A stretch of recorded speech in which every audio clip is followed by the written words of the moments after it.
संत रामपाल जी महाराज एक ऐसे महान संत जिन्होंने अपनी सतभक्ति, तत्व ज्ञान, करुणा और सेवा के बल पर समाज में नई मिसाल कायम की है। संत रामपाल जी महाराज की अगुवाई में उनके सभी सतलोक आश्रमों से समाज कल्याण के अद्भुत कार्यों ने समाज को सुनहरे भविष्य की एक नई उम्मीद दिखाई है।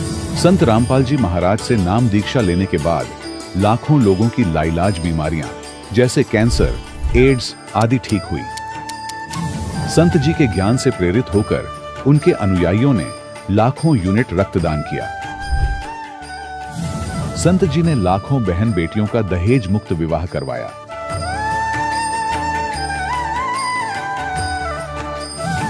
संत जी ने लाखों लोगों का नशा छुड़वाया, करोड़ों उजड़े परिवार बसे। संत जी के आश्रमों में समागम के दौरान निःशुल्क नेत्र चिकित्सा, दंत चिकित्सा प्रदान की जाती है। संत रामपाल जी महाराज द्वारा समय समय पर पर्यावरण संरक्षण के उद्देश्य से बड़े स्तर पर वृक्षारोपण किया जाता है। संत जी ने जरूरतमंदों को तत्काल राहत पहुंचाने के लिए एम्बुलेंस सेवा शुरू की। संत जी अपने अनुयायियों को देहदान के लिए प्रेरित करते हैं, जिससे मानवता की सेवा और चिकित्सा क्षेत्र में सुधार हो सके। संत रामपाल जी महाराज के सभी आश्रमों में हर रोज निःशुल्क भंडारा आयोजित किया जाता है, जहां हर वर्ग, हर जाति और हर धर्म के लोग एक साथ बैठकर भोजन करते हैं।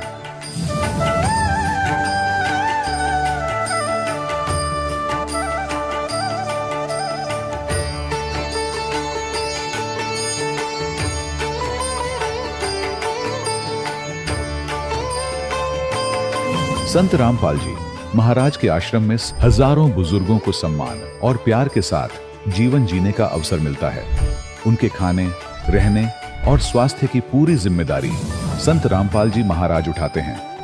अनाथ बच्चों के लिए संत रामपाल जी महाराज के सभी आश्रम किसी वरदान से कम नहीं।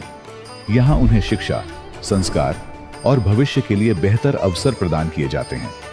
चाहे बाढ़ हो, भूकंप या महामारी, संत रामपाल जी महाराज और उनके अनुयायी हमेशा ही जरूरतमंदों के लिए सबसे आगे खड़े रहते हैं। कोविड महामारी के दौरान संत रामपाल जी महाराज के आश्रमों से करोड़ों लोगों के लिए भोजन, दवाइयां और जीवन रक्षक सामग्रियां उपलब्ध कराई गई। चाहे गरीब की मदद हो या किसी शोषित और पीड़ित वर्ग के हक और सम्मान की लड़ाई, संत रामपाल जी महाराज ने हमेशा ही उनकी दबी आवाज को सरकारों तक पहुंचाया है और उन्हें उचित न्याय दिलवाने में अहम भूमिका अदा की है। समाज में आध्यात्मिक और सामाजिक मूल्यों के प्रति जागरूकता लाने में संत रामपाल जी महाराज हर कदम पर मानवता के सच्चे सेवक साबित हुए हैं। संत रामपाल जी महाराज का जीवन हमें सिखाता है कि सच्ची सेवा वही है जो निस्वार्थ भाव से की जाए। आइए हम भी इस महान सेवा के कार्य में इस महान संत से जुड़ें और संत रामपाल जी महाराज से नाम दीक्षा लेकर अपने जीवन को धन्य बनाएं।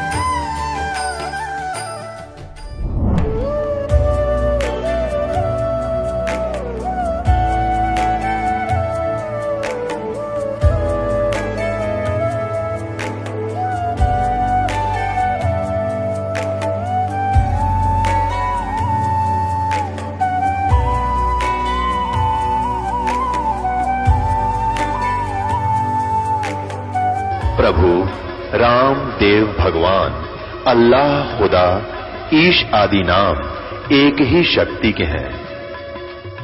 वो कैसा है, कहां है, कैसे मिलता है, किसने देखा है? ये प्रश्नवाचक चिन्ह पूर्ण रूप से हटाने के लिए अवश्य सुनिए जगत गुरु तत्वदर्शी संत रामपाल जी महाराज के अमृत वचन, सर्व पवित्र धर्मों के पवित्र शास्त्रों के आधार पर। दर्शकों, प्रेत बाधा एक ऐसी समस्या है जिसे किसी और को बताना बहुत मुश्किल होता है, क्योंकि अक्सर लोग ऐसी बातों पर विश्वास नहीं करते। लेकिन सच ये है कि अनेकों ऐसे घर हैं जो प्रेत बाधा से जूझ रहे हैं। उसमें से एक घर था झारखंड की निवासी पुष्पा जी का। पुष्पा जी ने प्रेत बाधा से छुटकारा पाने के लिए अनेक प्रयत्न किए। वे तांत्रिकों और ओझाओं के पास भी गईं, लेकिन इसके बावजूद उन्हें कोई राहत नहीं मिली।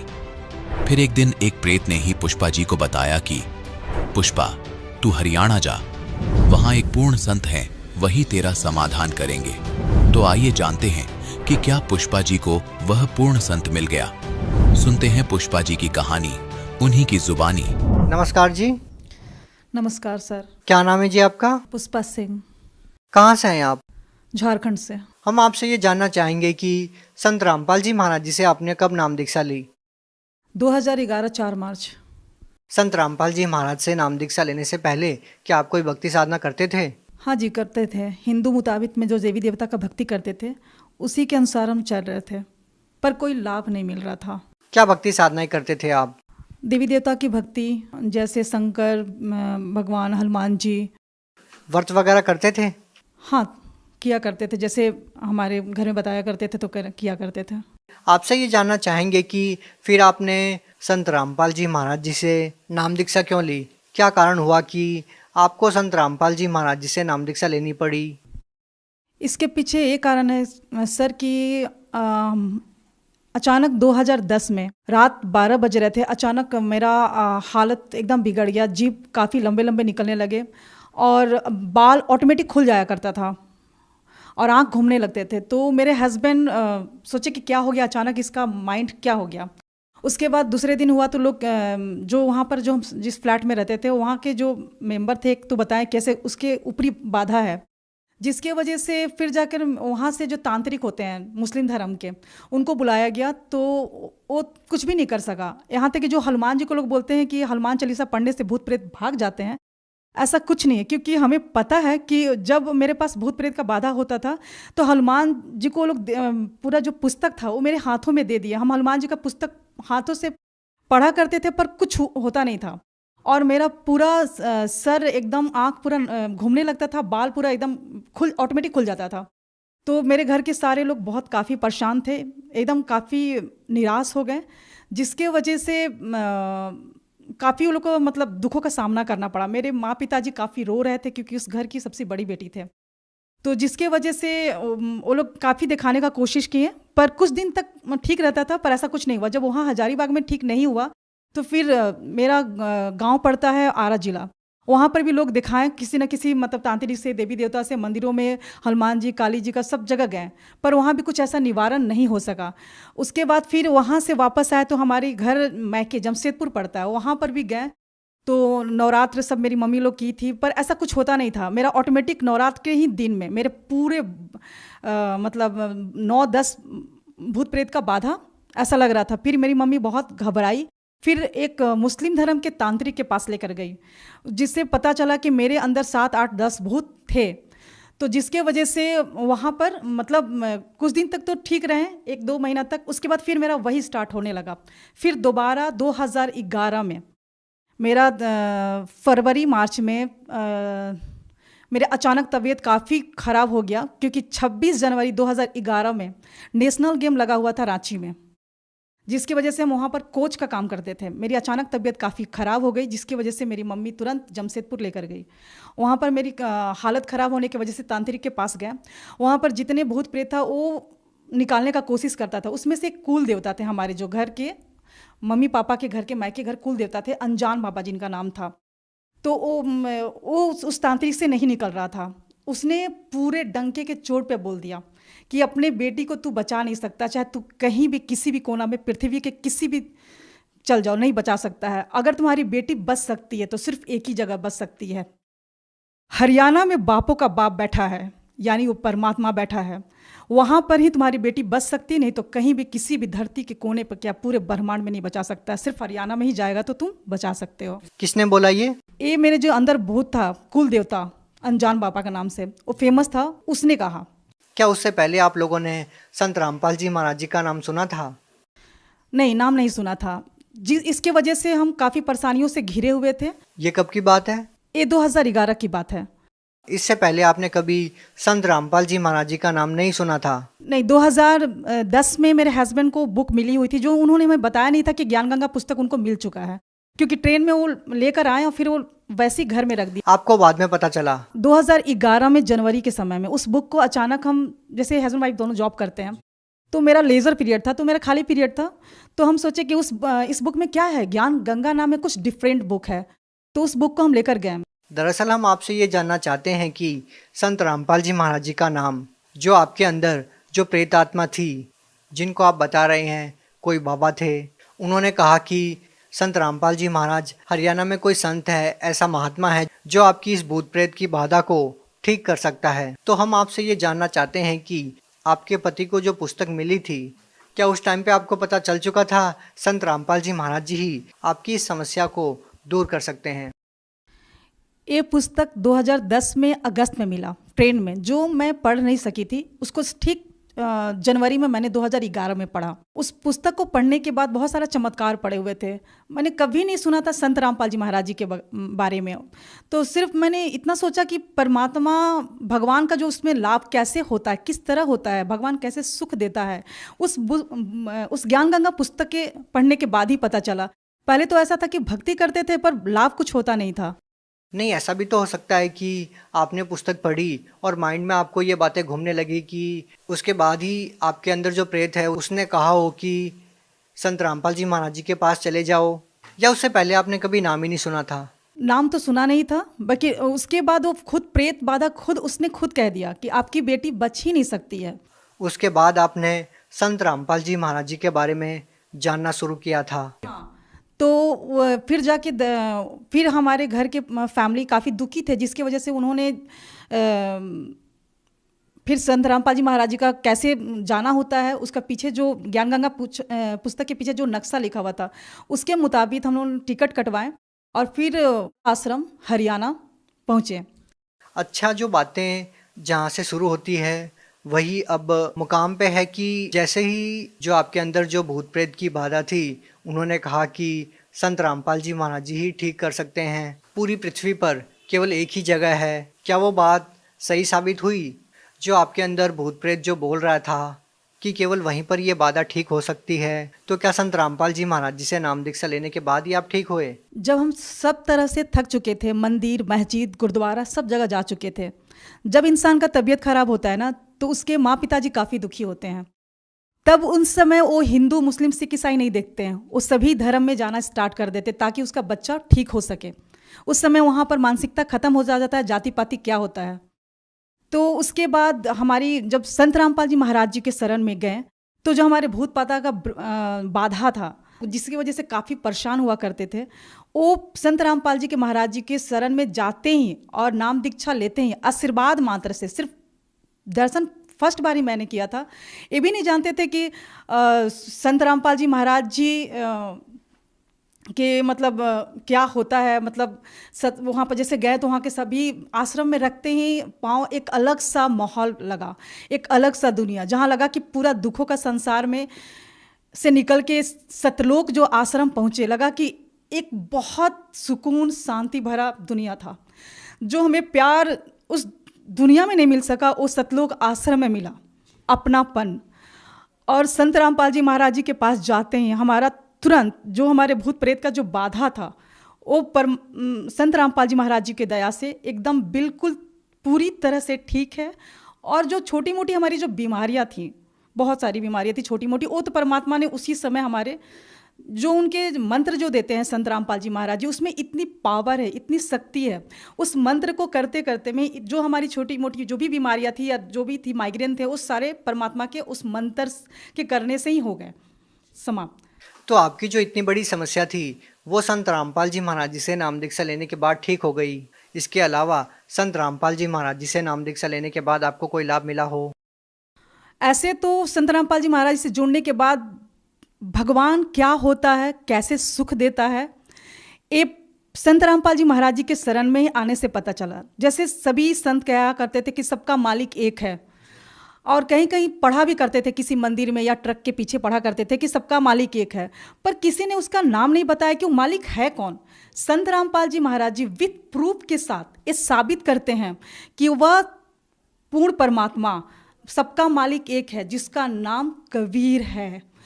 तो वो पूरे सभी धर्मों से रिलेटेड जितने बुक है, गुरु ग्रंथ साहिब, गीता, बाइबल, वेद, उस सबसे निकाल के पूरा प्रूफ के साथ वो साबित किए हैं कि सुप्रीम परमात्मा सिर्फ कबीर परमेश्वर है। उसकी भक्ति करने से ही संपूर्ण लाभ मिलता है। आपसे एक बात और जानना चाहेंगे कि संत रामपाल जी महाराज जी जो भक्ति साधना आप लोगों को बता रहे हैं, ये भक्ति साधना पूरे विश्व में कोई नहीं बता रहा है, तो ऐसा कैसे संभव हो सकता है कि संत रामपाल जी महाराज जी ही, आप कहते हैं कि केवल वही शास्त्रों के अनुसार भक्ति बता रहे हैं, बाकी अन्य जो संत है वो नहीं बताते? सर, संत रामपाल जी सभी संतों से एकदम अलग हैं, क्योंकि संत रामपाल जी जो ज्ञान बताते हैं, एक टीचर होता है तो अपने बच्चों को सिलेबस के अनुसार ही पढ़ाता है। तो क्या आज तक जो भी लोग साधना कर रहे हैं वो सिलेबस के अनुसार नहीं कर रहे हैं? ये कैसे संभव हो सकता है? सर, बिल्कुल नहीं कर रहे हैं। तो आपको वो कौन सी साधनाएं ऐसी लग रही है जो लोग करते हैं जो शास्त्रों के विपरीत है? सर, कहना चाह रहे हैं कि जो भक्ति होता है जिससे लाभ हो सके, हमारे संकटों का निवारण हो सके, आपत्तियां टल सके, इंसान इसीलिए भक्ति करता है, सुख की खोज के लिए, शांति के लिए, मानसिक के लिए या शारीरिक सुख के लिए। पर जो वो भक्ति है, उस भक्ति में अगर किसी को शारीरिक कष्ट है, मानसिक कष्ट है, किसी को आर्थिक कष्ट है, जो संपूर्ण लाभ मिलना चाहिए भक्ति से, वो मिल नहीं पाता है। इसलिए आप कह रहे हैं कि वो शास्त्रों के विरुद्ध भक्ति है। एक प्रमाण तो ये। हाँ, वो शास्त्र विरुद्ध भक्ति है। और संत रामपाल जी महाराज जी, पूरे पृथ्वी पर सिर्फ एक ही संत रामपाल जी महाराज जी हैं जो पूरे शास्त्रों के अनुकूल भक्ति बता। मेरा सवाल ये था कि आपको ऐसी कौन सी वो बातें लग रही हैं कि ये शास्त्रों के विरुद्ध है, जो क्रियाएं आपको लगती है आम समाज में, और आप जो क्रियाएं कर रहे हैं वो शास्त्रों के अनुसार है। ऐसा क्या डिफरेंस आपको लगा? सर, शास्त्र विरुद्ध भक्ति में ये है कि जो गीता में मना किया गया है कि व्रत नहीं करना है, फिर भी लोग करते हैं, श्राद्ध नहीं निकालना है, फिर भी लोग करते हैं। और संत रामपाल जी महाराज जी के अनुयायी ना, जो शास्त्रों में लिखा हुआ है, जो संत रामपाल जी महाराज जी शास्त्रों के अनुकूल भक्ति करवाते हैं, उसमें ना वो व्रत करते हैं, ना श्राद्ध निकालते हैं, और बहुत प्रकार का बुराइयां उनके आशीर्वाद मंत्र से ही समाप्त हो जाते हैं। भगत समाज को क्या संदेश देना चाहेंगे? भगत समाज को संदेश तो नहीं दे सकते हैं, सिर्फ प्रार्थना कर सकते हैं कि पृथ्वी पर परमात्मा संत रामपाल जी महाराज जी के रूप में आए हुए हैं हरियाणा में। जल्द से जल्द आइए और नाम दीक्षा लीजिए और अपना आत्मा का कल्याण करवाइए। कुछ और कहना चाहेंगे संत रामपाल जी महाराज जी के बारे में? संत रामपाल जी महाराज जी वो संत हैं जो, एक बेटी होती है तो बहुत लोग दुखी हो जाते हैं, तो संत रामपाल जी महाराज जी के अनुयायी ना दहेज लेते हैं ना दहेज देते हैं। संत रामपाल जी के महाराज जी के विचारधारा से जो उनके अनुयायी दहेज ना लेते हैं ना देते हैं, वो काफ़ी खुश है, क्योंकि उसमें 1 रुपया भी दहेज ना लिया जाता है ना दिया जाता है। इसीलिए आज एक बेटी माँ बाप के लिए बोझ नहीं है। जो सरकार नहीं कर पा रही, वो संत रामपाल जी महाराज जी अपने सत्संग के माध्यम से, अपने विचारधारा के माध्यम से समाज में जो फैली हुई बुराई है, नशा, दहेज प्रथा और अनेकों बुराइयां जो होती है, वो संत रामपाल जी महाराज जी दूर कर रहे हैं। आपके परिवार में और कौन जुड़ा हुआ है? हमारे परिवार में हमारे हस्बैंड और बेटा बेटी। क्या कोई आपके परिवार में ऐसा सदस्य है जो पहले नशा करता हो और संत रामपाल जी महाराज जी से नाम दीक्षा लेने के बाद वो नशा नहीं करता? हाँ सर, हमारे हस्बैंड नशा करते थे, पर वो संत रामपाल जी महाराज जी के शरण में जाते ही सिर्फ फर्स्ट डे, जिस दिन हम फर्स्ट दिन नाम दीक्षा लिए, उसी दिन संत रामपाल जी महाराज जी के आशीर्वाद से ही बस एक क्षण में वो नशा समाप्त हो गया। कभी कभार भी नहीं करते? नहीं, कभी नहीं करते, ना उनका इच्छा करती है। आप एजुकेटेड हैं, आप क्या मानते हैं कि एक संत के आशीर्वाद से, केवल उनके वचनों से ही कोई व्यक्ति कैसे नशा छोड़ सकता है? सर, संत रामपाल जी महाराज जी के वचनों में शक्ति है। जो पूर्ण संत अगर धरती पे तत्वदर्शी संत के रूप में परमात्मा ही उतर सकता है, उसके शब्दों शक्ति में काफ़ी शक्ति होती है। तो उनके सिर्फ आशीर्वाद मात्र से ही तुरंत वो नशा समाप्त हो गया, और उस दिन के बाद से कभी नशा किसी ने नहीं किया है। बहुत बहुत धन्यवाद। सत साहिब जी। दर्शकों, अभी आपने सुने संत रामपाल जी महाराज से दीक्षा प्राप्त करके सुखी हुए भक्त के अनुभव। अब देखिए जगत गुरु तत्वदर्शी संत रामपाल जी महाराज के मंगल प्रवचन। आज का जो अब वर्तमान का ये सत्संग चल रहा है, ये उस शुभ दिन के उपलक्ष्य में है जिस दिन परमात्मा अपनी दूसरी सतिथि के अंदर हमारी संभाल करने के लिए सतलोक से चलकर आए, शिशु रूप धारण किया, लहर तारा तालाब के अंदर कमल के फूल पर परमात्मा आके विराजमान हुए। ये परमात्मा सत्य पुरुष, ये चारों युगों में आते हैं। सतयुग में इनका सत सुकृत नाम होता है, त्रेता में इनका नाम मुनिंदर होता है, द्वापर में उस परमेश्वर का नाम करुणामय होता है, और कलयुग के अंदर वो परमात्मा अपना यथार्थ नाम लेकर ही प्रकट होते हैं। कबीर देव, कबीर साहब, कबीर परमात्मा, अल्लाहु अकबर। अभी आपको वेदों से रूबरू भी कराएंगे, उसमें यही प्रमाण दिया हुआ है कि वो परमात्मा 3 प्रकार के शरीर धारण करके 3 प्रकार के शरीरों में रहता है, यानी 3 प्रकार के शरीर से अपने पूरे ब्रह्मांडों की वो देखभाल करता है, धारण पोषण करता है। वो कैसी सतिथि है? 3 शरीर। एक प्रकार के तो वो मालिक सतलोक के अंदर स्थिर रहते हैं, उनके एक रोमकूप में करोड़ सूर्य करोड़ चंद्रमा मिला दे इतनी रोशनी उसकी अधिक रहती है इससे। तो दूसरा वो क्या करते हैं,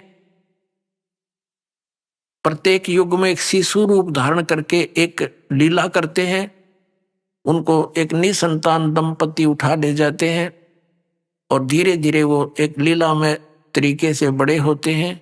छोटी सी आयु में ही वो विद्वानों के साथ डिस्कस करना शुरू कर देते हैं, उनके छक्के छुड़ा देते हैं। फिर वो बड़ा होते हैं, अपनी अमृत वाणी को बोलकर सुनाते हैं, वो लिपिबद्ध कर ली जाती है। उसको सच्चिदानंद घन ब्रह्म की वाणी अर्थात उसको सूक्ष्म वेद बोलते हैं, उसको तत्व ज्ञान भी कहते हैं। और तीसरी स्थिति यह है कि वो जब चाहे कहीं पर भी किसी महात्मा को आकर, संत को, अच्छी आत्मा को आकर के और कभी भी मिल लेते हैं, कोई साधु वेश बना के, भक्त संत का भेष बना के। ये 3 स्थिति उस परमात्मा की। तो ये द्वितीय स्थिति यानी शिशु रूप धारण करके आते हैं। तो ये नीरू नीमा कौन थे?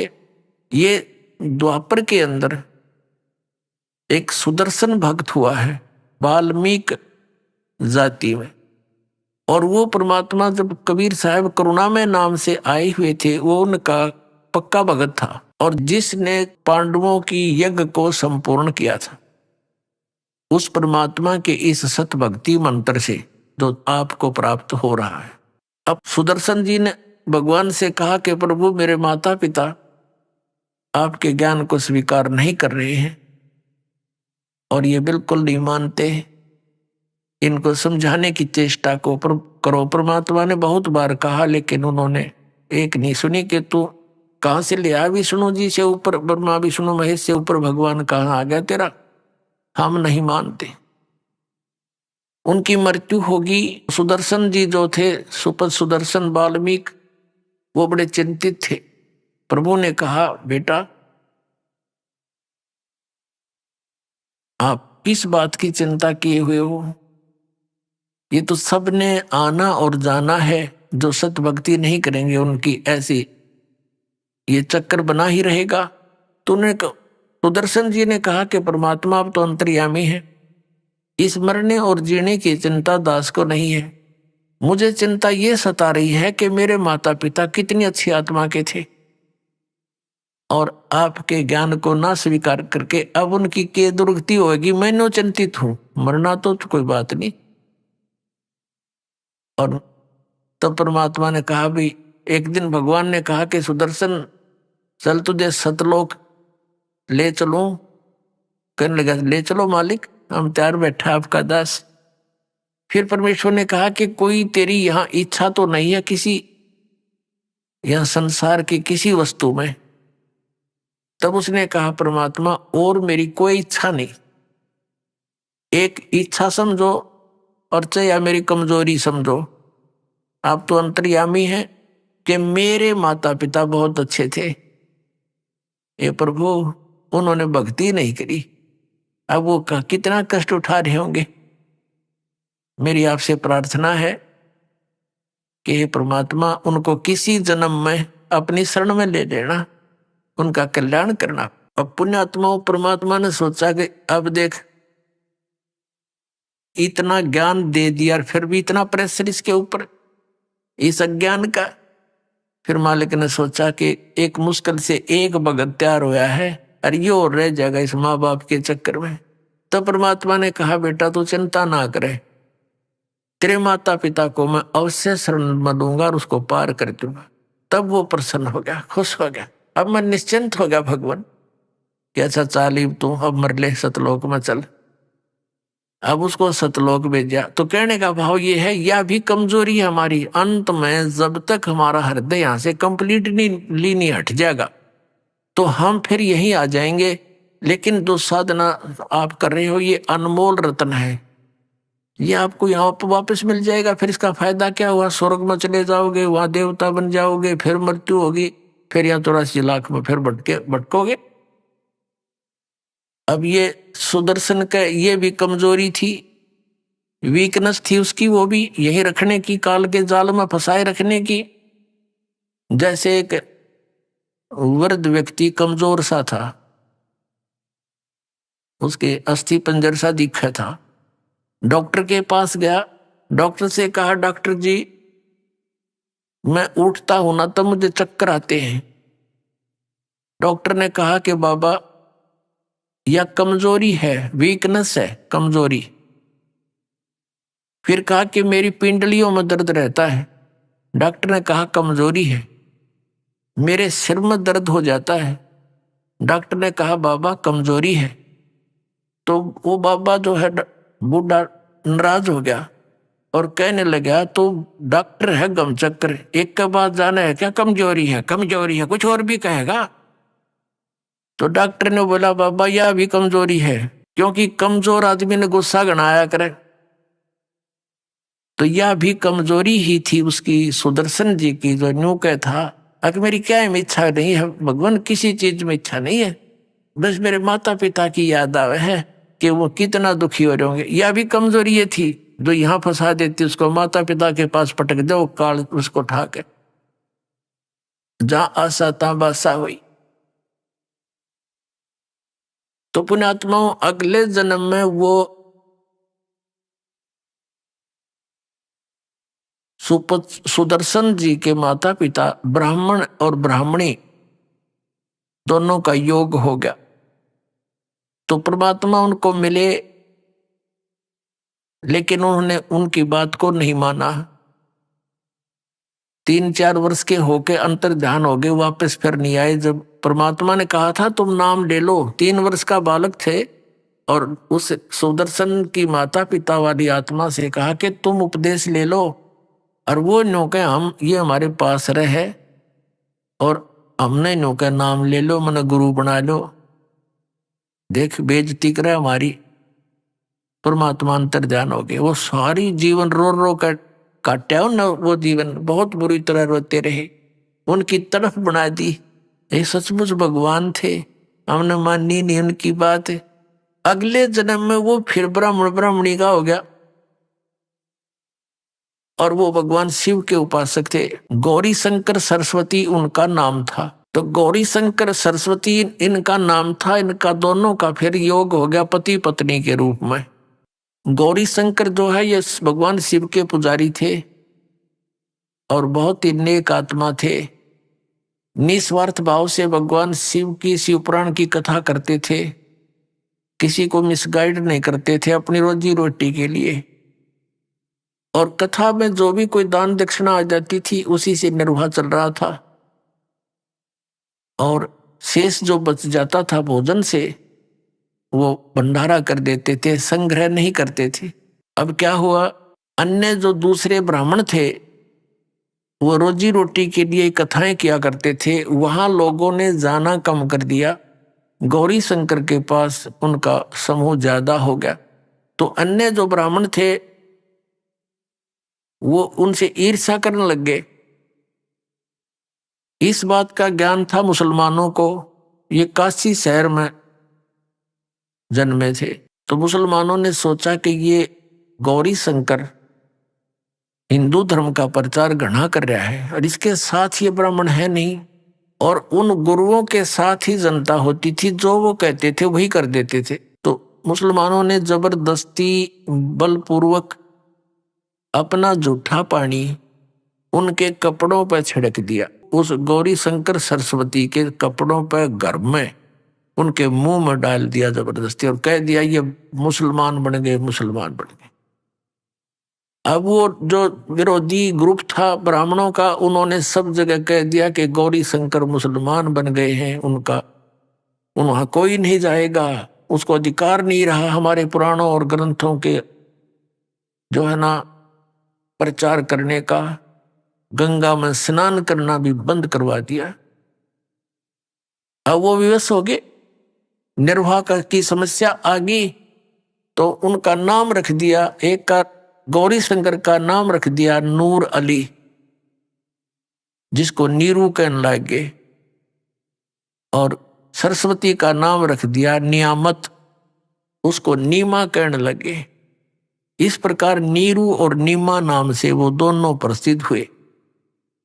निसंतान थे, उनका संतान नहीं थी, आयु लगभग 50 से ऊपर हो चुकी थी, 60 के आसपास। अब गंगा में स्नान करते थे पहले प्रतिदिन, अब गंगा में स्नान करना बंद करवा दिया, उनके लिए समस्या आई। तो उनको धीरे धीरे पता चला कि एक सरोवर है लहरतारा नामक, और उसमें गंगा का जल ही वर्षा के दिनों में जब ओवरफ्लो होकर चलती है दरिया, उछल उछल कर लहरों के द्वारा वो जल से बहुत बड़ा सरोवर का रूप धारण कर लेता है। वो फिर सारा वर्ष बहुत अच्छा शुद्ध जल उसमें रहता है। तो वो दोनों जने प्रतिदिन वहां स्नान करके आते थे।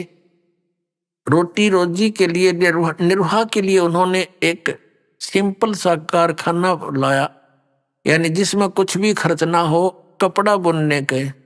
उसमें 4-5 डंडे से गाडड़े होते हैं, बस लकड़ी के काट के जंगल तक, और उसमें सूत लाकर लोगों से उनको बनाने की मजदूरी लेते थे। तो जिस कारण से वो कपड़ा बुनने के कारण जुलाहा नाम से प्रसिद्ध हो गए। अब वो संतानहीन थे, व्यक्ति तो कुछ अपनी कर लेता है संतुष्टि, लेकिन ये बहन जो होती है इनको समाज नहीं टेकन देता। कोई ना कोई आता है, पूछता है, अरे भगवान ने कोई बच्चा नहीं दिया, एक बालक तो चाहिए था। तो फिर वो रोती है बेचारी जिसका संतान नहीं होती। तो ऐसे ही कोई एक दिन इंजेक्शन लगा नीमा के, शाम ने कोई बात चल गई होगी, तो सुबह उठकर वो इस ज्येष्ठ सुदी पूर्णमासी को सुबह सुबह ब्रह्म मुहूर्त में स्नान करने के लिए चल पड़े। और शाम ने कोई रिश्तेदार या कोई पड़ोसी आकर उसको प्रेरित कर गया कि भगवान ने एक बालक तो देना चाहिए था, और बच्चे बिना तो जीव ने कुछ को ना। ऐसा हमारी अपनी सोच है, लेकिन भक्ति मार्ग में इसके विपरीत ज्ञान है। वो समय आने पर बताएंगे, अभी इतना समय नहीं। अब नीरू नीमा दोनों स्नान करने के लिए प्रतिदिन की तरह वो चल पड़े। कहाँ? अपने उसी स्थान पर जहां प्रतिदिन स्नान करते हैं, लहरतारा तालाब पे।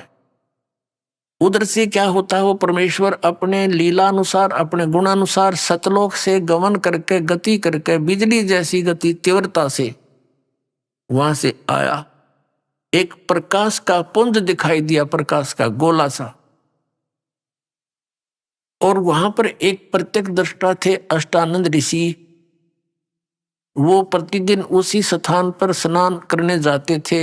एकांत स्थान देखकर प्राकृतिक वहां बैठकर अपने गुरुदेव स्वामी रामानंद जी से प्राप्त साधना का वहां अभ्यास करते थे। उस दिन भी वो नहा स्नान करके साधना करने का प्रयत्न कर रहा था। उसी समय ऊपर से एक प्रकाश का गोला सा आया।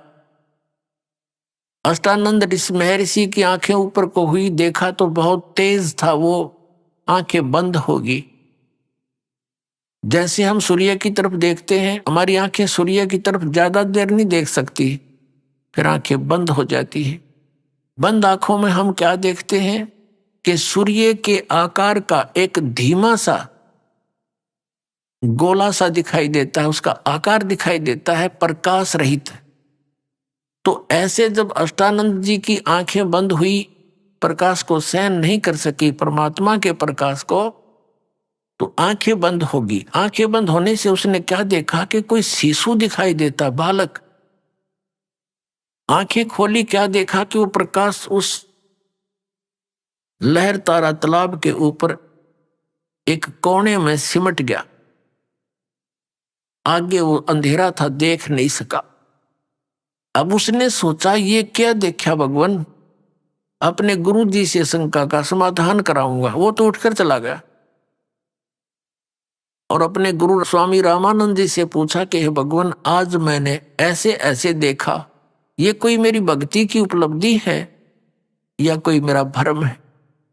आकाश से प्रकाश का गोला सा आया, आंखें मेरी सहन नहीं कर सकी, बंद हुई तो उसमें एक शिशु रूप दिखाई दिया, बालक का। रामानंद जी को जैसा ज्ञान था, अपने शिष्य की शंका का समाधान इस प्रकार किया कि बच्चा, इस तरह के ऊपर से जो प्रकाश के तारे से टूटते हैं, तो ये कोई अवतार लोग आते हैं नीचे, वो किसी माँ के गर्भ में जाएगा और वहां से फिर जन्म लेकर यहाँ कोई लीला करने आया है। ऊपर के लोगों से कोई अच्छी आत्मा या कोई अवतार गण आते हैं, तो ऐसे लक्षण होते हैं।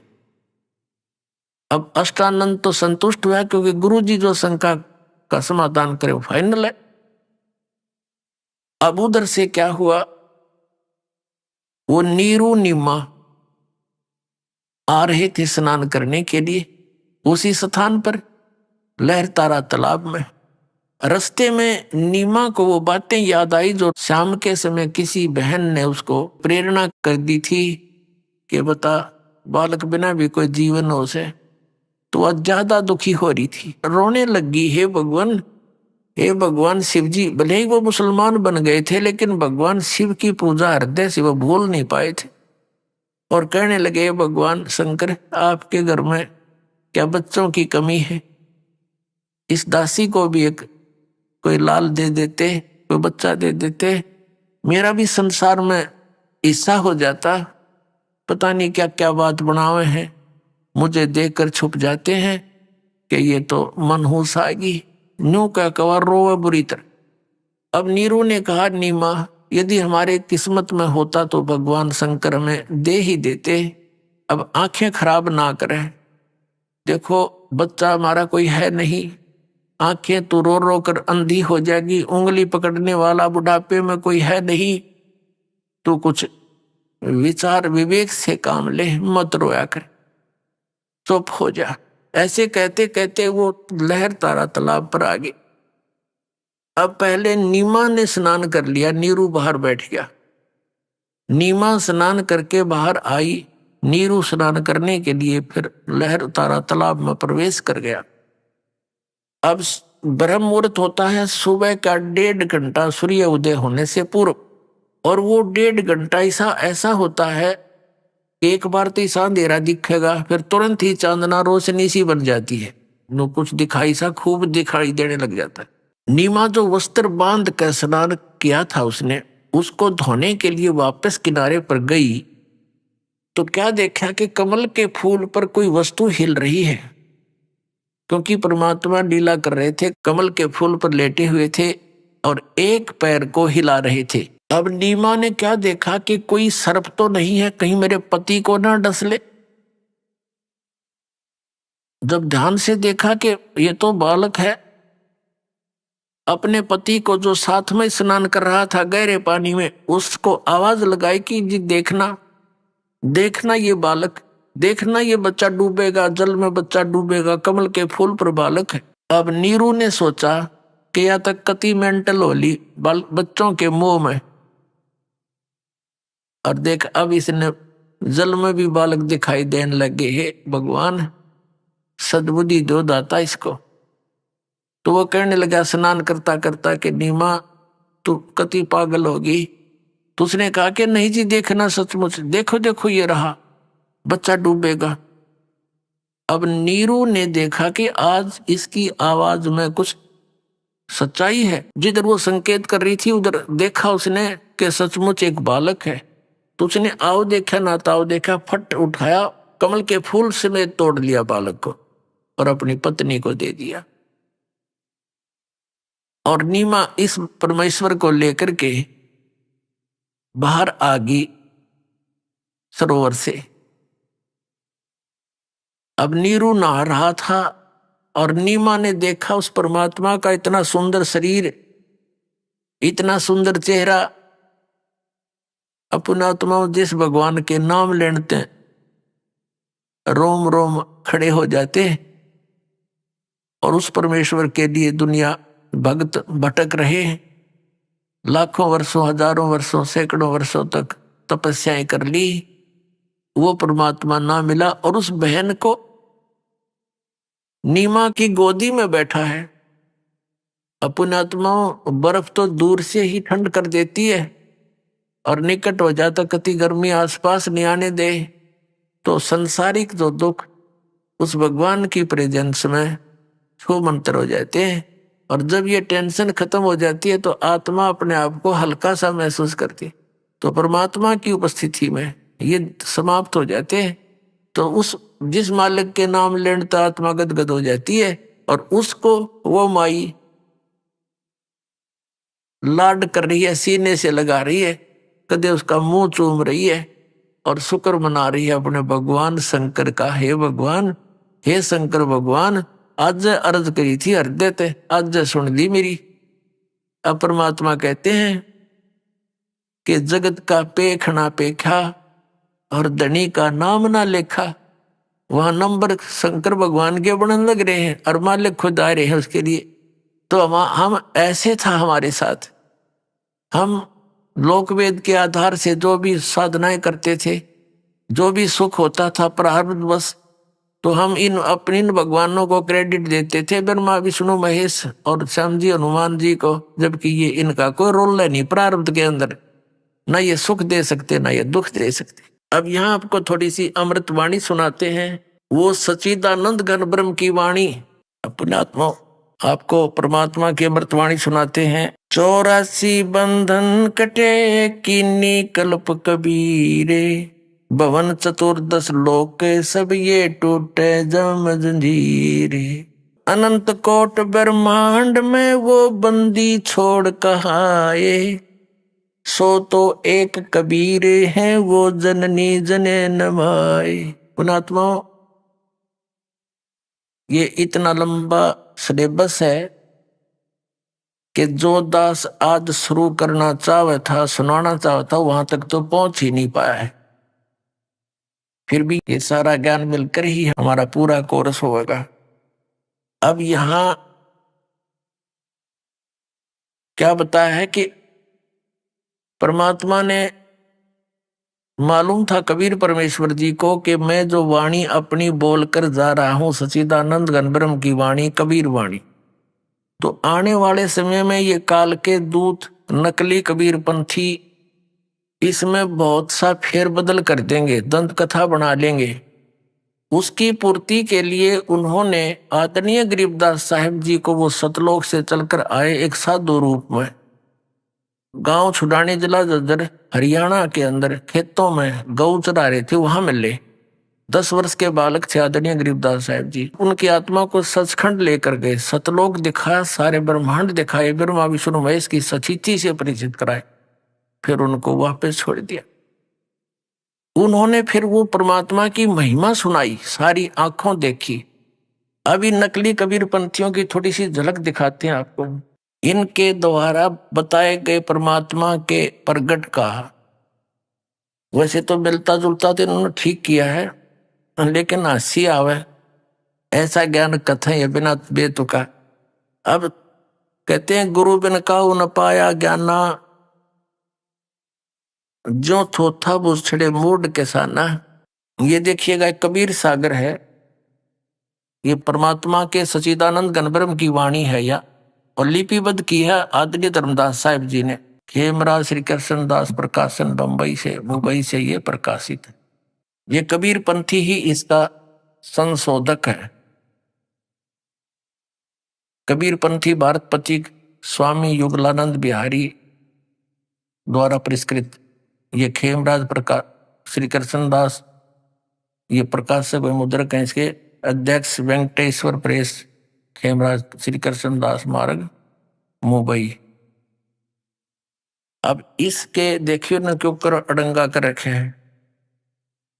ये बोध सागर कबीर चरित्र बोध नामक एक सब्जेक्ट है, अध्याय है यो। इसमें चैप्टर है, यहाँ क्या लिखा है कि संवत 1455 विक्रमी ज्येष्ठ सुदी पूर्णमासी को सोमवार के दिन सतपुरुष का तेज काशी लहर तारा तालाब में उतरा। उसमें पृथ्वी और आकाश प्रकाशित हो गया। उसमें अष्टानंद वैष्णव एक तालाब पर बैठे थे। वर्षा हो रही थी। बादल आकाश में घिरे रहने के कारण अंधकार छाया हुआ था और बिजली चमक रही थी। जिस समय वह प्रकाश तालाब में उतरा उस समय समस्त तालाब जगमग जगमग करने लगा। बड़ा प्रकाश हुआ और वह प्रकाश उस तालाब में ठहर गया और प्रत्येक दिशाएं जगमगाहट से परिपूर्ण हो गई। इस आश्चर्य में प्रकाश को देखकर अष्टानंद जी आश्चर्यचकित हुए। प्रकाश के फैलते ही मयूर, चकोर आदि नाना प्रकार के पक्षी बोलने लगे। अष्टानंद जी ने उस तेज को देखा तो आन कर उसका समस्त विवरण रामानंद स्वामी से सुनाया, कहा। और स्वामी जी ने, मैंने लहर तारा तालाब में एक ऐसी ज्योति का निरीक्षण किया है जिससे मुझको अत्यंत आश्चर्य हुआ। उस ज्योति का आकाश में उतरे और लहर तारा तालाब में ठहरते देखा। ये सारा, तब यह बात सुनकर रामानंद स्वामी ने अष्टानंद से कहा कि वह प्रकाश जो तुमने देखा उसका कौतुक शीघ्र ही तुम्हारे देखने और सुनने में आवेगा। वह तेज बालक के आकार में हुआ। उस जल के ऊपर कमल के पुष्प में उतारने और बालक के सदृश हाथ पांव फेंकने लगा। आगे इब नीरू के पूर्व जन्म की कथा। सोपत सुदर्शन के माता पिता के थे। वे दोनों भंगी का शरीर छोड़कर ब्राह्मणी हुए थे। ये आरती ठीक रखे। आगे देखिए तो दास बताना चाहता है। नीरू जुल्हा काशी में नगरी में रहता था। एक दिवस वह अपनी पत्नी को अपनी स्त्री से चलाता था। अच्छा, देववात वह लहर तारा तालाब के समीप से निकला। उसकी स्त्री नीमा प्यासी हुई और जल पीने के निमित्त वह तालाब पर गई। वहां देखा तो एक बड़ा ही सुंदर बालक कमलों में तैरता फिरता है और हाथ पांव फेंक रहा है। उस बालक को देखकर नीमा तालाब के भीतर घुसकर बच्चे को अपनी गोद में उठा लिया और तालाब से बाहर निकलकर नीरू के पास आई। तब पूछा कि यह किसका लड़का ले आई। तब नीमा ने उत्तर दिया कि मैंने तालाब में पाया है। नीरू ने कहा कि यह लड़का जहां से तू लाई है वहीं रखा नहीं तो मालूम कि यह किसका लड़का है। तब उस स्त्री ने उत्तर दिया कि ऐसा सुंदर बालक तो मैं कदापि नहीं छोड़ूंगी। तब नीरू ने कहा कि लोग मुझको हंसेंगे और ठठाएंगे और ठट्ठे उड़ाएंगे कि मुकलावे में ही नीरू अपनी स्त्री के साथ एक पुत्र भी ले आया। अब इनकी नालायकी बताऊंगा। इतनी तो आपको दिखाया है कि इसमें नूर लिखा है कुछ। ये क्या कहना चाहते हैं कि नीरू अपनी पत्नी ने पहली बार लाया मुकलावे में और रास्ते में बादल कड़के थे, खूब जोर की वर्षा हो रही थी। अष्टानंद उड़ा बैठा था वर्षा में, है तरह से अकल देखो इनकी। अष्टानंद वह साधना कर रहा था उस वर्षा में। ये बिना तो की बात। वास्तविकता ये है पुण्यात्माओं, ये इनकी दंत कथा है। इस सत्य को सत्य रखने के लिए, सत्य को ऊपर रखने के लिए, सच्चाई जो बनाए रखने के लिए परमेश्वर ने अपनी प्यारी आत्मा गरीबदास जी को यह ज्ञान दिया। अभी आपने सुने संत रामपाल जी महाराज के मंगल प्रवचन। आइए अब सुनते हैं संत रामपाल जी महाराज से नाम दीक्षा लेकर सतभक्ति करके अद्भुत लाभ प्राप्त करने वाले अनुयायी के विचार। दर्शकों, जीवन में जब कोई विपत्ति या दुख आते हैं तो व्यक्ति अक्सर राहत पाने के लिए विभिन्न गुरुओं और पंथों का सहारा लेता है। लेकिन यदि वह सच्ची भक्ति और सही मार्गदर्शन से वंचित हो तो दुखों का अंत नहीं होता। उत्तराखंड के खटीमा जिले की भावना मिश्रा जी भी वर्षों तक इस स्थिति से गुजरती रहीं। इन्होंने कई गुरुओं की शरण ली, लेकिन उनके जीवन के क्लेश और कष्ट समाप्त नहीं हुए। फिर एक दिन इन्होंने संत रामपाल जी महाराज से नाम दीक्षा ली और वही क्षण इनके जीवन का निर्णायक मोड़ बन गया। इनके जीवन में जहां एक ओर शांति और संतोष ने जगह ली, वहीं इनकी आर्थिक स्थिति भी सुधरने लगी। सबसे महत्वपूर्ण घटना तब घटी जब इनके बेटे का एक भयंकर एक्सीडेंट हुआ, लेकिन संत रामपाल जी महाराज की कृपा से इनका बेटा केवल 2 दिनों में पूरी तरह ठीक हो गया। यह एक ऐसा चमत्कार था जिसने इनके विश्वास को अडिग कर दिया। सिर्फ इतना ही नहीं, नाम दीक्षा के बाद इनका माइग्रेन और गठिया, जिनसे वह लंबे समय से पीड़ित थी, पूरी तरह ठीक हो गया। भावना जी ने बड़े बड़े पंथों और गुरुओं का अनुसरण किया था, लेकिन जो सुख इन्हें संत रामपाल जी महाराज की शरण में मिली, वह कहीं और न मिल सकी। अब आइए सुनते हैं भावना मिश्रा जी की यह प्रेरणादायक कहानी, उन्हीं की जुबानी। नमस्कार जी। नमस्ते सर। क्या नाम है जी आपका? भावना मिश्रा। भावना जी, आप कहाँ से हैं? उत्तराखंड खटीमा से हैं सर। संत रामपाल जी महाराज से नाम दीक्षा आपने कब ली? संत रामपाल जी महाराज से मैंने नाम दीक्षा 7 जुलाई 2017 को ली थी। संत रामपाल जी महाराज से नाम दीक्षा लेने से पहले क्या आप कोई भक्ति साधनाएं भी करती थी? जी सर, मैं संत रामपाल जी महाराज से नाम दीक्षा लेने से पहले सीतापुर में एक गुरुजी हैं, उनसे नाम दीक्षा ली थी। उनकी मैंने 5 साल तक भक्ति करी थी। 5 साल की भक्ति करने के बाद मुझे कोई फायदा नहीं हुआ, तो मैंने उसके बाद सोचा कि जब मेरे घर में इतने कलेश हो रहे हैं, आर्थिक स्थिति भी सही नहीं हो रही है, तो मैंने कहा अब मैं क्या करूं। तो किसी ने मुझे बताया कि आप साहिब बंदगी में चले जाओ। तो मेरे पति और मैं साहिब बंदगी में चले गए। साहिब बंदगी में जब मैं गई तो पहले दिन जब मैं नाम लेने गई, साहिब बंदगी वाले जो मधु परमहंस जी हैं, मधु परमहंस जी ने कान में कुछ बोला था, लेकिन मुझे कुछ सुनाई नहीं दिया कि उन्होंने मंत्र क्या बोला था। और भगत जी, उसके बाद मैं जब वहाँ प्रणाम के लिए लाइन पे लगी थी, तो वहाँ के भक्तों का इतना बुरा व्यवहार था भगत जी की वो हाथ खींच के किसी को भी ऐसे दूर धक्का दे देते थे। तो मुझे उससे बड़ा अजीब सा लगा। मैंने कहा हम तो परमात्मा की शरण के लिए यहाँ आए हुए हैं और यहाँ तो ऐसा दुर्व्यवहार हो रहा है। मैंने अपने पति से कहा कि आप यहाँ से अभी चलो, मैंने कोई भक्ति नहीं करनी है अब। तो मेरे पड़ोस में एक राधा स्वामी वाले थे, वो हमेशा मेरे पास बैठते थे और अपने राधा स्वामी की बातें करते थे। तो मैं मुझसे बोले कि आप ऐसा है, बहुत परेशान हो, मेरे साथ राधा स्वामी चलो और आपका टिकट मैं करवा दूंगी। तो मैंने मेरे भगत जी से कहा आप गुरु ढूंढो, वरना मैं राधा स्वामी में 5 दिन के अंदर मैं राधा स्वामी में चली जाऊंगी ब्यास। तो उसी दौरान मेरे भगत जी, एक और थे भगत, उनके पास जाके वो बात करने लगे। तो उन्होंने कहा एक गुरुजी हैं संत रामपाल जी महाराज, उनका टीवी पे सत्संग आ रहा है, आप उनका सत्संग देखो। मैंने कहा मैंने किसी का सत्संग देखना ही नहीं है, मैं परेशान तो हूँ ही, मैंने अब कोई गुरु बनाने ही नहीं है। तो भगत जी मेरे बोले कोई बात नहीं, आपने सत्संग नहीं देखना है मत देखो, लेकिन चुपचाप से सत्संग आप सुन तो सकती हो। तो मैंने कहा ठीक है चलो कोई बात नहीं। मेरे भगत जी को सत्संग अच्छा लगा और उन्होंने नाम ले लिया। तो मैं बिना सोचे समझे ही मैंने संत रामपाल जी महाराज से नाम ले लिया 7 जुलाई 2017 को।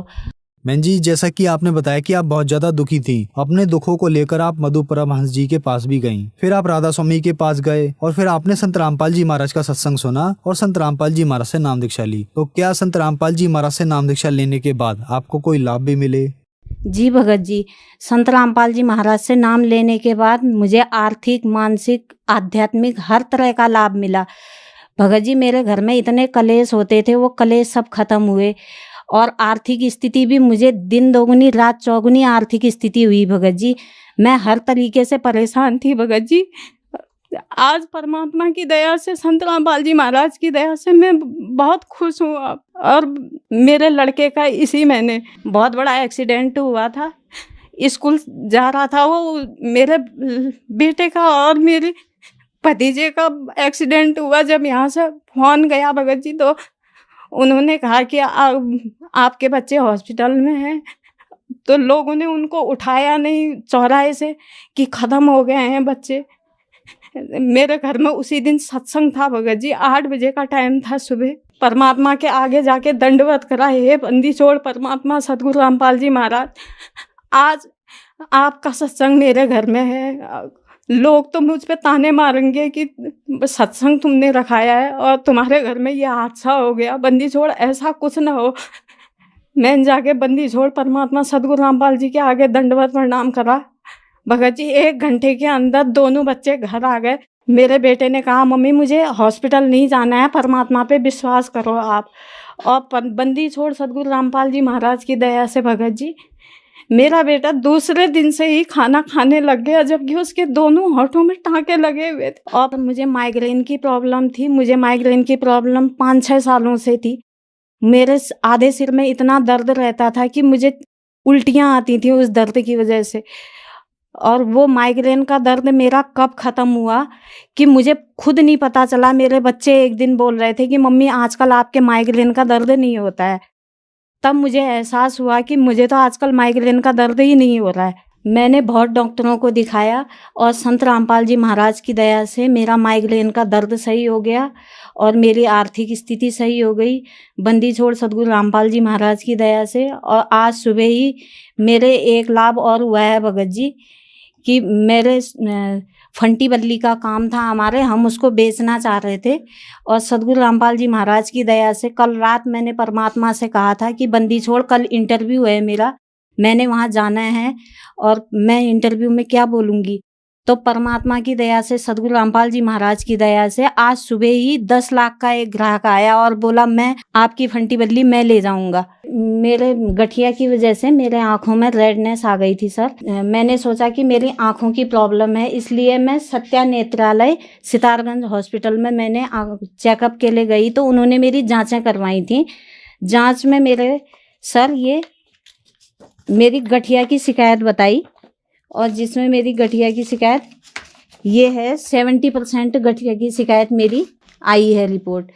तो डॉक्टर जब मेरे से बोल रहा था कि 70% आपकी इतनी गठिया की शिकायत है, ऐसे में तो कोई चल भी नहीं पाता है और आप यहाँ तक चल के आई हो, तो उन्होंने मुझे वहाँ से रेफ़र कर दिया था खटीमा स्वास्थ्य हॉस्पिटल में। तो वहाँ मैंने हड्डी वाले हॉस्पिटल को दिखाया। तो उस दिन मैं पैसे भी नहीं लेके गई थी भगत जी। मैंने सोचा इस रिपोर्ट से जो मेरे आँखों की दवाई चल रही है उसी से सही हो जाएगा। लेकिन वो वहाँ जब मैं गई, मैंने कहा हे बंदी छोड़ सदगुरु रामपाल जी महाराज जी, मैं तो पैसे भी नहीं लेके आई हूँ, आज मेरी दवाई पता नहीं कितनी महंगी आएगी। लेकिन जब मैं दवाई लेने गई भगत जी, तो 18 रुपये मात्र की मेरी दवाई आई। ये दाता ने मेरे पे दया करी है और उस दिन से मेरे गठिया की है भी नहीं प्रॉब्लम। अब सदगुरु रामपाल जी महाराज की दया से मेरी गठिया की प्रॉब्लम सही हुई। और इसके अलावा आर्थिक लाभ हैं। आर्थिक घर परिवार में हमारा घर सुखी हो गया है। तीनों भाइयों ने नाम ले लिया है, पूरे परिवार हमारा नाम दीक्षित है। संत रामपाल जी महाराज से नाम दीक्षा लेने के बाद आपको बहुत सारे लाभ मिले। तो जो महिलाएं आज आपको टीवी पर देख रही हैं और वो भी दुखी हैं, उनके लिए आप क्या कहना चाहेंगी? मैं सभी महिलाओं से ये निवेदन करूंगी कि आप सदगुरु रामपाल जी महाराज का चैनल पे सत्संग आता है, आप उस सत्संग को देखिए और परमात्मा के सत्संग को सुनिए और उसका लाभ उठाइए। और जिस भगत आत्मा को कोई भी प्रॉब्लम हो, जो परमात्मा के सदगुरु रामपाल जी महाराज का सत्संग चलता है, उसके नीचे एक पीली पट्टी चलती है, उसमें नामदान केंद्र के नंबर लिखे हुए हैं, आप उनसे संपर्क करके नाम ले सकते हैं। धन्यवाद जी। धन्यवाद जी।